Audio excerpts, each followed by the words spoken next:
Fighting happens rarely. Uncertainty happens all the time. To me, the answer is not to give up. To me, the answer is bring it on with a bigger team around you. As a journalist, yes, you have to be curious to step outside of yourself and step outside of your own entitlement so that you can tell a tale from someone else's point of view. If you feel vulnerable, if you feel scared, to me, the answer is, so why is it got to be so damn tough? So damn tough. Welcome to the Toughness Podcast. My name is Paddy Steinfort, your host, and today we have an amazing guest. If there is a saying that you can judge someone's life by the amount of stories they can tell, well, this guest has had multiple lives. Margaret Coker is a prize-winning investigative journalist who, for 2 decades, covered stories from 32 countries across 4 continents. And specifically, since the US invasion of Iraq in 2003, she was really locked in on the Middle East, writing about corruption, counterterrorism, and obviously warfare. She's been a finalist for the Pulitzer Prize for her work that included multiple stints as bureau chief in Baghdad and Turkey for the New York Times and the Wall Street Journal, and is the author of The Spy Master of Baghdad, a fascinating book about getting behind the lines inside the Iraqi intelligence team that infiltrated ISIS. Amazing stories, and really looking forward to digging into it. Welcome to the show, Margaret. thanks for having me. It's exciting to be able to talk about my life. Yeah, well, and as I said, what some amazing stories that are going to come out here. I'm seeing right now, I think you're in Savannah, Georgia. Is that correct? That's right. Yeah. I was sort of born and raised largely in the American South. I come from a long line of military officers. So we grew up moving around place to place, but the South is my sort of cultural and my cultural safe spot, I think I could say. And it is an actual safe spot as well. I've been through Savannah, Georgia once in my life. I worked with a colleague. We did a little house swap one time. And I was like, wow, this is like picturesque South, like just the most quiet, the big, huge weeping willow trees and the grand old buildings. And I can't imagine anywhere further from the scenes of Baghdad and warfare. And so I'm wondering how it might be a little hint that you grew up in a military family, but how does a girl who grew up in the South of America end up being the bureau chief in the middle of a war zone? Accidentally is the short answer. And I don't mean that to sound like all Catholic great at all. storms. Yeah. Well, we grew up moving around a lot. So I became used to, jumping up, after getting comfortable in a town, in a school with friends, jumping up, leaving that all behind and going someplace new. And that was tough as a kid. You have constancy around your home life. I had a very loving family, mom and dad who showed affection, and challenged us to be all we could be. But you still have to, as a kid, kind of wake up in a new place and go to a new school and find someone to talk to, find out who the mean girls are and avoid them. And so, you also get a chance once you start digging into your new environment of telling people what another place, another state, another country is like. And so I had a love of storytelling and sort of an appreciation for being able to describe places that no one else had been to and sort of call out, facts and disinformation when I saw them. My biggest trip as a kid was I grew up in a Cold War warrior household. I was selected to go on an overseas trip as a high school student to what was then the Soviet Union. And it was children of U.S. military officers go meet your enemy. Soviet Red Army officer kids come to the U.S. And so I spent 6 weeks in a small group away from home in this new country, a place where I was taught, that was the evil empire. And I realized that actually there's a lot of things that were familiar. There are a lot of people who thought and acted and sort of dressed like me. And I thought if someone wanted to pay me to do this for a living, tell stories from overseas and experience new things, I thought, yes, that's what I'm going to do. Amazing. So I became a journalist. I didn't mean to go to war zones, but I grew up and the war on terror is, it's been 20 years this September. It's the longest wars that America has ever fought. And, this just happened to coincide with my career arc. Yeah. So you really the thick of it. Yeah. And so as an ambitious journalist who wanted to be on the front page, that's where the news was. And so I went. Right. The young girl who went over to Russia on that kid swap, effectively. Sounds like a reality TV show. How old were you at that point? I was 15. Okay, so as a 15-year-old, right, that's the first time you're like, wow, if someone would pay me to do this, this would be pretty cool. And now fast forward all the way to now. A lot has transpired, as you said, the longest war in the US history. And you've returned home after, let's say, I mean, obviously you came back from the Cold War visit, but you were overseas for a long, long time and you come back. And I know from talking to guests on this podcast, also some work I've done with soldiers, special forces, that a lot of people return with things they didn't want to return with and didn't think they were going to get when they were over there, right? How have you been able to transition back to normal life in Savannah, having seen what you've seen and done what you've done? Yeah, it's a question that my husband and I, talk about quite a lot because I was very well ready to come back to the States. And he was someone who wanted to stay abroad for more years than I did. I was constantly homesick as I was overseas. And unlike soldiers who are in war zones as a duty that they sign up for, there's no way to escape. Every time that I had a new assignment, sort of going in 3-year increments, I always had a choice. I could come back home or I could stay. And so there was a certain amount of resilience sort of built into my life. I didn't have to live. I didn't have to work. I didn't have to cover these foreign lands and see trauma and see conflict. I kept choosing to do it. And for many of my colleagues who are foreign correspondents, there's definitely different personality types. There's people who are running away from normal life. There's people who have an addiction to the adrenaline and to danger. And I'm not either of those two people. I'm someone who is fascinated by different cultures. I'm fascinated by the ways in which normal human beings, people like me who come from, we don't have any great men or women in history in my family. We're just normal folks. And normal folks around the world survive every day in the most trying and frustrating circumstances imaginable. And I was really obsessed about learning more about how they did that.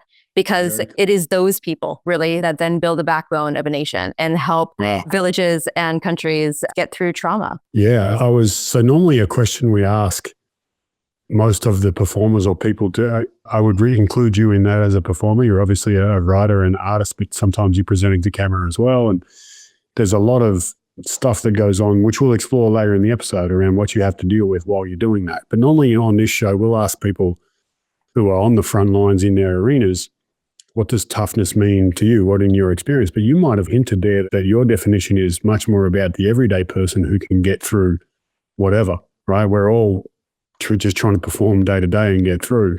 Is that true for you? What does toughness mean to you, given everything you've seen at both the horrific end of the scale of what humans can do, but also the amazing end? Yeah, it is sometimes just hard enough for people to get up every day and get dressed and go to work or feed their kids or just get by. My job over the last 20 years as a foreign correspondent meant that I was doing things that was beyond a normal trend line for most Americans. And I enjoyed it. To me, that didn't take much toughness because I was enjoying it so much. But the other end of toughness for me was that made everyone else scratch their heads when I'd come back home and tell my stories is that it became normal to work 12, 14-hour, 16-hour days. It became normal to sleep in uncomfortable beds in uncomfortable places. It became normal to talk to strangers. It became normal to learn different languages. And for me as a person, as a personality, I'm not really an extrovert by nature. I am a very private person. I'm a homebody. And at the same time, I'm attracted to this sort of, I guess, edgy lifestyle. Although I wasn't looking for an edge, I'm curious about the world. I'm curious about different people. And so just every day as a person, as a journalist, I wake up and I feel like I'm performing, as you say. I feel like I put on a mental role as a journalist because I need to go talk to strangers and I have to show up and present myself as someone who's not my authentic self. And that's all about trying to get people to feel comfortable with you, tell you their secrets, and get them in a place where they're vulnerable towards you.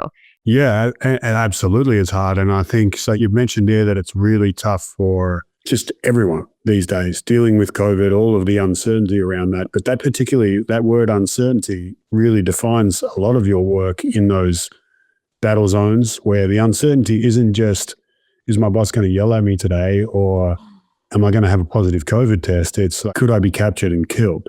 And we'll get to that level of threat in a moment. But I wonder, when you say you're putting on something that's not your authentic self, I'm curious to dig in there, because that word curious, you said yourself that a starting point for you is curiosity. It's what really drew you into this. And I would actually say that my experience with performers who have to work under that level of pressure where there's lives on the line, that curiosity is sometimes one of the biggest strengths possible, where in the face of amazing uncertainty that actually all involves a high level of threat, being able to be curious in that situation keeps the fear at bay, keeps your internal response of, like you said, some people are attracted to, they run towards the fire when perhaps they shouldn't.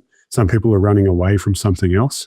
But curiosity allows you to sit there with a stranger who could be dangerous and still explore things. Do you feel like that's actually a true statement, that your curiosity was a strength and probably a defining part of your toughness in those environments? Absolutely. And that is, again, if you're someone who only likes to eat a certain type of food, if you're someone who has to be in bed by 10 o'clock, if you're someone who needs a certain mattress in order to fall asleep at night, my life was not going to be for you. But if you're ready to get outside of yourself, if you are curious, if you are able to put a thinking cap on and say, I'm going to experience someone else's life for a moment. I'm going to experience how it is for a family of refugees whose grandfathers were killed by Saddam Hussein in his torture chambers, as someone who have had to leave their home 5 times because violent Islamist fighters are taking over their village again and again. They don't have the luxury of really being able to say, I have a normal life.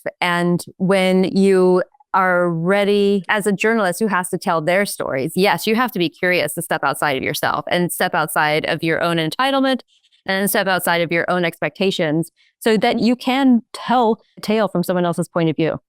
Yeah. And I've heard you say there, step outside of yourself. You said it a few times. I'm curious to explore that, particularly in reference to this. I mentioned before that the threats that you face in some of those uncertain times are over and above what a normal person is facing in COVID, even though that's really uncomfortable for most of us. But if we're putting it on the level of a Navy SEAL who is kicking down a door of a village in Afghanistan, or of a heart surgeon who, if things go wrong, they're losing the life of the patient on the table, your level of threat for some of this uncertainty is not too far removed from that. When I was talking to my brother in the lead up to this episode, just being like, "What? Give me some inside scoop of what it is that are the common themes." My brother being a journalist, and he said, first thing, because you did some stuff with ISIS, he says anything to do with ISIS, it comes along with the threat of you end up in an orange jumpsuit being beheaded on camera. That was his exact words. And I was like, wow, that's a really strong statement, but it's true. And so I'm curious to explore that. And if you're okay to share it, it's hard for regular folks like myself and probably most of the listeners to consider even just being in that environment, whether it's dropping in for a 5-hour layover somewhere, or you're sitting in a village interviewing people and knowing that either horrible things are happening just yards from you in the next village down the track, or potentially horrible things could happen to these people that you're talking to purely because they're talking to you, and maybe even could happen to you. And so with all of that, that creates immense, even just as I described that, I feel my body reacting to the threats that are involved there. And if you're in it, obviously your physiology reacts. Yeah. Back to the start of this question, when you say get outside yourself, is that a step that you take or you're conscious of to separate the emotion and your physiological response from what you're actually trying to do on the job there? Yeah, for sure. And I think part of that skill set comes with me having to mentally toughen up just every morning to talk to strangers. So that's already part of my daily routine. And then when you get into a situation, again, to be clear, I would be based in countries that are unstable and where conflict reigned. But I also have lived in pretty stable environments as well, having a nice villa in Dubai or life in London over this 20-year period. I wasn't totally out in the wilds. But having said that as well, I wasn't someone who would take assignments willy-nilly on the front line. I have been embedded with U.S. forces, U.S. Marines, combat units who were doing frontline fighting. But really, I think the most mentally tough times that I've been in conflict zones are actually the waiting for something to happen. Because I think the dirty little secret that we don't actually comprehend very much in a conflict is that fighting happens rarely. Uncertainty happens all the time. And so over a 24-hour period, you might have bullets flying for 30 minutes, but you have to wait it out for the other 23 hours, 30. And if you were living in Baghdad, which is a beautiful town, right? It is one of the most ancient cities in the world, the former center of human civilization. It's a place that's very urbane with coffee shops and nightclubs and universities and parks. It is a place where people commute into work and there's restaurants. But in a time in the mid-2000s, when terrorism was at its peak, when al-Qaeda in Iraq was terrorizing the nation and Shiite militias were terrorizing the citizens of Baghdad, you could walk out of the door every day not knowing whether you would see your husband again or see your children again because of the random violence that was happening due to terrorism. So firefights are one thing, but random violence is another thing. And that is really the tool that breaks apart a social fabric and can also break you apart mentally, because that uncertainty is a killer. It makes you lose weight. It makes your hair go gray. It makes your physiological reaction so extreme that it's hard for you when life is normal to return back to that normal. And I have friends in Baghdad who lost their parents and lost their loved ones. They never returned home one day from work. And that was the routine way of life for a very long time. What you've just described there is another level that, unless you've been there, it's very hard to actually. It's like you can read from a menu, but unless you've tasted the dish, you don't really know what you're eating. And I'm curious that having eaten from that dish regularly, maybe not all the time, as you said, but you've been there and lived with that uncertainty of maybe I don't see my husband again, or when are the bullets going to fly today? What skills did you develop? What coping strategies did you develop to handle that constant level of uncertainty? Not the like extreme, oh my God, we could die right now, as you said, but the 3 on the threat scale, but it's always a 3. Yeah, I think you learn how to be decisive. You stop equivocating. You say, there's threat outside, just a very simple sort of day in my life. Let's say we're in the mid-2000s in Baghdad, and it is this level of threat where random violence is happening, and you're probably not going to be targeted as a person, but you might end up at the wrong place at the wrong time and a bomb goes off and you die. So you have to make a decision. I've got work to do. I've got to go outside. I've got 3 people I need to interview. And you get the best intelligence possible. Is that intersection clear? Is there a high value target or a VIP who lives next to the place that you're going to go in order to do your interview?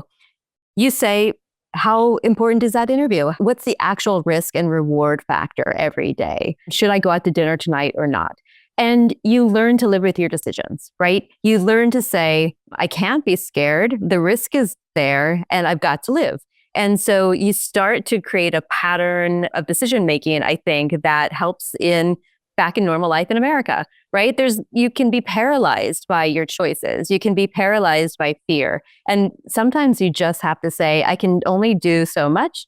And I'm gonna live my life today. And tomorrow I'll take a step back. But I think that for now, the risk is worthwhile for what I need to accomplish. And you also you stop taking things for granted, right? There's not a day that goes by where I don't tell my husband that I love him. I don't put it off. If I feel like I need to say something to my mother, I write her a quick text or phone her. I don't say I can wait until next week. And that's part of being decisive. It's part about living in the present. And it's also part of not taking your life and your blessings for granted. Yeah, and a couple of great lessons there of, secondly, as you said there, not taking things for granted, being grateful and keeping perspective. But the first part is really interesting to me in terms of the risk calculus almost, I might put it, where you're able to say there is a certain level of risk, but the decisions can't, but there's no such thing as a perfect decision with full knowledge. And our ability to move into an uncertain situation, assess the risks that need to be assessed, get whatever information is possible, but not wait extra time so you can get more info. Today is today, and I've got to go do what I've got to do today. And to have the confidence of knowing that, like, if it turns out this was a bad decision, either I stayed at home and I missed my interview, even though there was no threat, or vice versa, to be able to live with that down the track and not have regrets of, I could have done the other. If it's a 55-45 decision. There's a pretty strong argument either way, and I end up going one way, which could have gone the other. The courage to be able to live with conviction there and push through is a real key part of handling stressful situations. Have you got an example of that where it was a borderline, like 50-50 call, and you've gone anyway? Because that's a key part of being able to do your job. Yeah, there's so many. Where to start? Give us the best. Here's the way I describe it sometimes when I'm asking the question. What's your best sweaty palms moment, or your best, it's too late to turn back now? Like, I got to go. They talk about this in the Navy SEAL community of a mission critical team where there is an immersive environment that actually is, once you're in the moment, it's worse to go back. So I've started the presentation. I've started the live cross. I've entered the village with all of my guys on my 6, and I've kicked the door in there. We can't stop now. The ball's gone up, the tip-off's happened, the NBA game is underway. Like, there's no going back. Where, okay, I have to commit. I can't keep thinking about what else I could have done once you're in it, or you're on that precipice almost. Is that a better example? What's the best example for you in your career as a foreign correspondent? Yeah, I might pivot and say that there's definitely times in my work life where I felt the sweaty palms, and there's a certain amount of control you lose as you've decided that you're going forward at that moment. I will say, though, that as a woman, just at large, as a foreign correspondent or anything else, there are moments like that on a constant basis where as a woman, you find yourself in situations saying, I think I shouldn't be here anymore, or I think that this person, man, is much more sketchy than I originally assessed him to be. And so those can be personal moments or professional moments. And when they cross in between, they get even more hairy because you have your gut is clenching, your arm hair is raised, you know that you're in danger. And then you have to be able to also say, I'm not sure how salty of language I can use here, but you have to say, fuck it. And I don't care if my boss is going to yell at me because I didn't get this scoop or I didn't get this interview, because this man is a danger to me. I don't know what he believes in. He's a man and he's dangerous and he's a predator and I'm getting the fuck out of here. There's been times I'm in a luxurious hotel in Dubai, right? And it's late at night and you've been asked to arrive for an interview. And you go up an elevator and the person you're interviewing comes in with you, and we're supposed to go up to a big suite for the interview. You're all in professional clothes. There's absolutely no way that the signal can be crossed. You are a journalist. You're not a call girl. And you're trapped in an elevator with someone who wants a call girl. In those kind of situations, those men I'm glad I am who I am, right? I have enough self-confidence and enough physical training to make people sorry for stepping over my boundaries.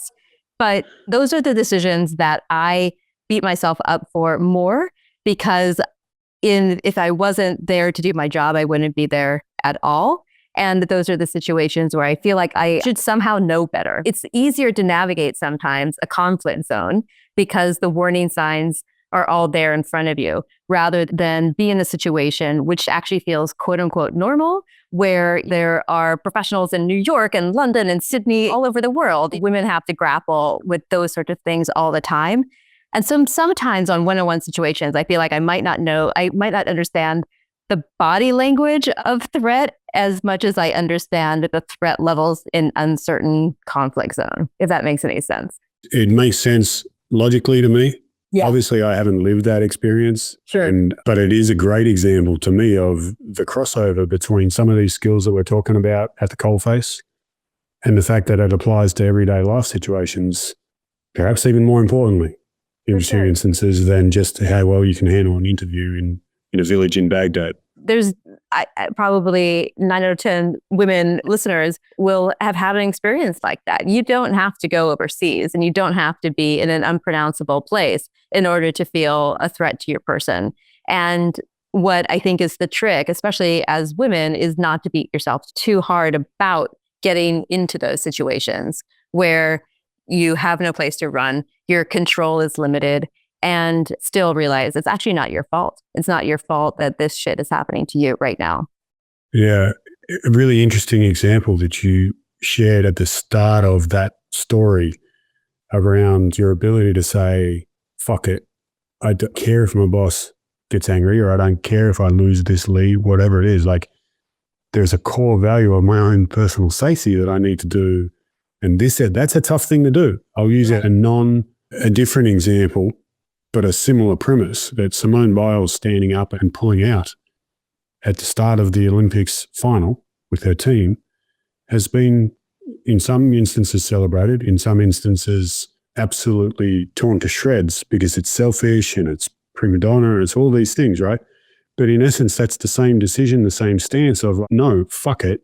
I know I'm going to get hell for this. I know this will potentially tarnish me down the track. I don't fucking care. This is about my own health and safety. And that is sometimes a tougher thing to do, to look after yourself, than it is to go through with what you're supposed to do. And especially if you've been brought up to be the person that puts yourself second, who is there to make everyone else happy, who is there as a vessel for other people's dreams and hopes and desires. And that isn't a Western concept. That is something that families put on daughters around the world, and sons too, to be fair. And so really getting in touch with your limits, understanding again, what is recklessness, which puts yourself into a whole new layer of physical and mental danger, versus what is healthy curiosity that allows you to expand in ways outside yourself that bring you joy and bring you adventure and still let you come home at night safe and sound. Yeah, we would talk about it if I was doing a one-on-one coaching session with a performer and this came up. We would talk about moving towards what you love rather than away from what you hate, but not moving towards what you love at the expense of further injury or damage, or like in a negative way. You may have answered this question, or started to at least, but it brings, like we've mentioned safety there a number of times, both in your work, but also in the context of everyday life that some of our listeners may have or probably have experienced. Your journalism, whether it's overseas or even at home, has led to criminal trials, regulatory investigation of big global banks and financiers, the dismissal of 14 corrupt police officers, freedom for 3 people who were wrongly convicted and incarcerated. If you're exposing people who are breaking the law, then logic flows that they've probably got no qualms in breaking the law again to hurt you. And so that creates, we've talked about the stress in the battle zones. The behind the scenes investigative nature of your work means that you're also putting yourself in danger in a different way. And then there's the everyday danger of being a woman in the wrong place at the wrong time in this world. Has there ever been a point in your job where you've considered quitting because of that safety, the fear that is constantly there, the mental stress of that role? And if so, how did you get through it? You're obviously still in the business. So I guess let's talk about that in a second. Have you ever considered quitting because of safety? No, as a matter of fact, I haven't. And maybe it's about where I've come from. I grew up with a family that instilled a very strong work ethic in all of us. There's a certain amount of resilience that comes with that, right? Mentally, physically, whatever. We were always expected to pull our own weight, that work was something that was honorable. And so giving up a job because of a mental wiggle is something that would be really hard to do. A mental wiggle. Let me pause on I want to dab on that. A mental wiggle. What are you referring to when you say a mental wiggle? If you feel unsafe, I feel like I have learned enough tools and tactics to control my environment so that uncertainty and fear, physical fear, they're transitory. You can gather a lot of intelligence and surround yourself with smart people who, and I don't mean smart like a PhD, smart in the streets, smart in the way of their world and smart of the way of their culture. There are tens of millions of people who navigate their way through conflict every single day. And if you're observant enough, you can swim in their stream and figure out ways in which to be safe too. And so this, again, physical safety isn't something that I spend a whole lot of time worrying about, in part because I spend a whole lot of time preparing. You pull together your own ground intelligence. You don't go out and do things recklessly. You ask yourself questions, you're observant, and you realize, where danger is, and you mitigate it by knowing where it is, first and foremost. Again, I'm not someone who flies towards bullets and never really would consider myself that sort of person. There are bad people in the world, absolutely and for sure. And they deserve to be outed. They deserve a spotlight put on them because growing up American, I really believe that the power dynamic between the people and the people in power, the people should be more powerful than they are. And that's the lens at which I come at my journalism. So I'm, again, not a reckless person whatsoever. I come home every night, I feed my dog and my cat at 6 p.m. I'm someone who likes to take care of those around me. And by doing that, I'm doing my job well as a journalist. You can't do this alone. I think what you need to do is have a good team around you. And some of that is support staff, for sure. Some of it is having good lawyers who stand with you and fight those battles administratively in courts or behind the scenes. And again, I feel like there's ways in which you surround yourself with support. If you feel vulnerable, if you feel scared, to me, the answer is not to give up. To me, the answer is bring it on and bring it on with a bigger team around you. Love it. Love it. That's you got to the second part of my question, whether it was considering quitting or even if you didn't ever get to that point, you mitigated it by being prepared, by having people in your corner. And then probably the one little untied thread there that I want to pull out is, let's say you have been fully prepared, and then you get into it and you have the right people around you. But even with all that, there is uncertainty and risk. And you still get into a place where there is some anxiety that comes up or fear. Is that the moment where you draw on the skill of going outside yourself, as you described it? Like, how do you do that? Yeah, I have uncles who were combat medics in Vietnam. I know some of my family are also sort of in emergency services. You have to be able to perform in the moment because other people's lives are at risk. And so compartmentalizing is a really important talent. I know that in today's world of mental health professionals, there are going to be many people who cringe at that statement. And it's true. It is cringeworthy if that's all you do with your life, right? If all you do is compartmentalize your feelings, if all you do is never process, if you can't leave that period of high stress and deal with the things that you're thinking and feeling and find a way to process it, then I think that's definitely the trouble sign. But for so many people who are in stressful situations, the only way to pull through is not to feel it. And as a journalist, again, I have the immense blessing of being a professional observer. Stories are not about me. Stories are about the people who I'm with. And whether it's a foreign culture or my own backyard, I am not the story, and I feel things about what I see and witness.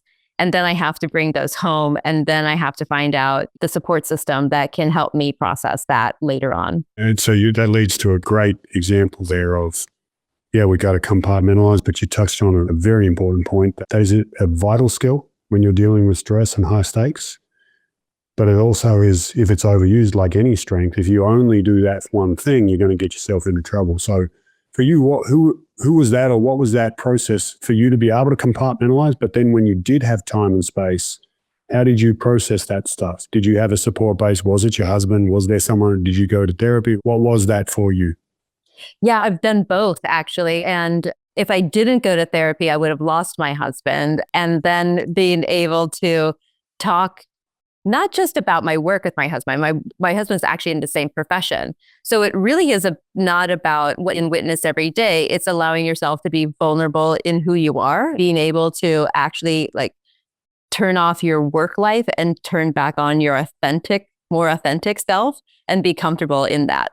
Be comfortable in not being a superwoman. Be comfortable in the idea that you're not always right and you're not always in control. And if you're actually going to have a healthy relationship with someone, you're going to have to be able to deal with that as well. This has been a learning curve. My marriage has lasted for 16 years. It hasn't always been upwards in a straight line, but it definitely is. It's much more healthy now since I'm able not to be so super at home. Yeah, I've got to tell my producers to put a little round of applause in the background there when you say the marriage has lasted 16 years. Often one of the first casualties of war, but of anyone who does these high stress jobs, and I'm not even just talking about guests on this show, is anyone who's involved in stress. Personal relationships are one thing that goes out the window pretty quickly. And you mentioned there having a good relationship with other people. I'd even extrapolate that and say having a good relationship with yourself, which is another common collateral damage of people trying to do great things in life. And so let me start to bring this full circle to where you are now? You've moved. Oh, sorry, go ahead. Yeah, Patty, let me interrupt you really quickly, because trying to get comfortable with yourself and trying to get comfortable with asking for help, this can be a lifelong process that is very difficult, at least in the American context, because we are brought up and raised with these amazingly inspiring stereotypes of the single individual who overcomes all odds and becomes an Olympic gold medalist or the heavyweight boxer of the world, or just performs at whatever they're doing, because individual heroism is prized, enshrined, and encapsulated more often than not. And so really strong teams and figuring out teamwork in order to help you become a better person, a better individual, a better professional, but also a stronger member of a community is something that isn't prioritized enough. And in my business, in the journalism world, if you think of any movie you've seen about journalism, it is about one lone wolf who's going out to fight the big bad corporation or the big bad whomever and exposes wrongdoing on their own. Guess what? That is not sustainable. You might get one of those highs and you might get a big prize once in your life. But if you do not know how to work well with others and you don't have a team that's supporting you and mutually reinforcing what you're trying to accomplish, you're going to burn out. You're going to become an alcoholic. You're going to be an absolute shell of a person. Love the fact that you raised that, because when I was saying full circle, this is where you've ended up in your journalism career, right? You've done amazing things. You've scaled the heights of the journalistic world as well as adventure. And now you're back home in safety in Savannah, Georgia. But it's not just because you wanted to retreat and retire. You're actually back there running your own independent journalist agency. I think I've used the right words there. But also part of it is to mentor the new generation of journalists. And part of that, I imagine, is passing on some of this wisdom. Right. At what point did you gather that wisdom yourself? Because a lot of us get into this high performance world and it's because I want to be that guy or that girl, right? And then you start to realize, oh shit, this is really hard if I'm just going to do it by myself. Is part of you going back now trying to give that wisdom to the younger generation about, like, yo, don't try and do it by yourself? Certainly. But at the same time, we also go back to earlier in our hour. I was homesick for the time that I was abroad. I was homesick. I never wanted to be the permanent American expat. I wanted to get back home. And again, I had an enormously successful and fruitful career. And if journalism at its best is a public service, America needs me now more than ever. So I came back home in 2019. I left my large newsroom jobs. I had a book deal and I came back home to finish writing my book. We're sitting here in the very charming, beautiful Savannah, Georgia, and we live in a part of our state that is considered a news vacuum. There are whole towns, counties, 100 miles around us that have no local news outlet anymore. The business model of traditional newspapers just went into the toilet about 10 years ago. And what we have seen in the meantime is the rise of the outrage machine. So you have nationally syndicated programs who have talking heads who pontificate all the time, and important local news is no longer being covered. And there's no journalists left to cover those pieces of news. So when I came home, wrote my book, I decided I was going to do something about that. And part of that was getting, again, a good team around me of successful, experienced local journalists. And we're running our own shop. It's community. Very cool. Yeah, it's a nonprofit.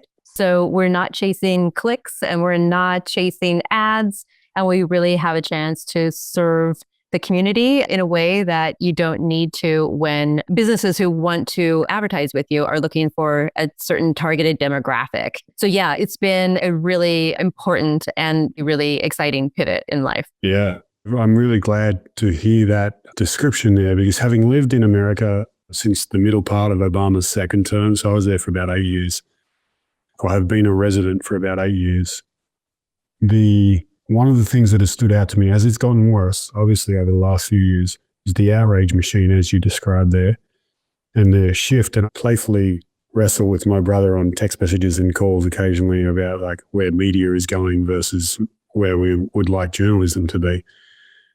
And the outrage machine is a definite threat to journalism, to the real job of journalists and to the ability of journalists. And this outrage machine is a threat to the ability of journalists to do their jobs, but also even just to journalists' own mental health and well-being, because the outrage machine exists on Twitter. The trolls, the comments, the vitriol, like even just the response to a normal story of the words disgusted, disgraceful, like you're not disgusted. You're not about to vomit having read the story. Like you're not overblowing the word. How do you see that impacting even just you coming back and experiencing it? What's the experience of dealing with trolls like? Is that something that's tough to deal with as a journalist these days? Yes, yes, and yes. I remember my first newsroom in the world where we still all ran on faxes. There was always the daily crank, right? Someone who would be so obsessed or pent up emotions that were streaming out of a handwritten letter that he had needed to send on a fax machine. So all of us could spend our after hours drinking a beer and laughing about the outrageous things that this outraged person on the far left or right decided to send us. And yes, of course, social media just cranks that up by 100,000 times. It is a profession not for the faint-hearted. If you're actually trying to do insightful, in-depth journalism, I think you also probably, because of the pace of the work, it doesn't happen in 30 seconds or 30 minutes. Sometimes it takes 30 days or 3 months. And so the pace of your life and your mission slows you down as a journalist. And I think it also gives you the luxury to ignore some of that outrage around you. And hopefully you have, because of the fact that you are digging in deep, that you're looking at data, that you are cultivating sources who know what they're talking about instead of just talking about something. It gives you a perspective on the cranks and the trolls. If you live, though, if your identity is caught up in being a big city journalist with an enormous amount of Twitter followers and a cachet as one of those TV talking heads, I think you lose sight of what's actually important. It really isn't important to be liked by strangers. What's really important is that your work has impact.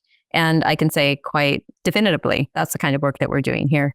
Very cool. And you mentioned the word hopefully there. Firstly, I want to highlight that it isn't important to be liked by strangers. I love that quote. That should be on Instagram. The last thing I want to ask, and tie the show up here, it's been fascinating to be dragged through your world for a little bit.